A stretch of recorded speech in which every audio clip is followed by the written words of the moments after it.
Sir লক্ষ্য করবেন এখানে এই যে এই মেয়েটার সাথে এই যে পুরুষটা হিট করবে, এই হিট করলো, মারলো, এই মেয়েটার পক্ষের ছেলেগুলো এসে এই যে উপর্যুপুরি একে কোপালো।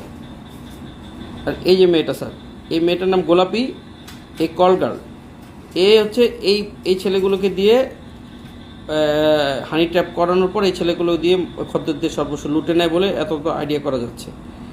এখন এই অবস্থায় সেই সাংবাদিক এই রাস্তার কোনো একটা জায়গা থেকে তাদের ভিডিওটা তুলে, তখন এরা ওনাকে ভিডিওটা ডিলিট বা না করার অনুরোধ করলে ও যখন শুনে না, এই যে এরকম মনে হয় ভিডিওর জন্য যখন শুনবে না, তখনই এইগুলো যে উত্তেজিত হয়ে ওই লোকটাকে, যে সাংবাদিক, তাকে কোপায়।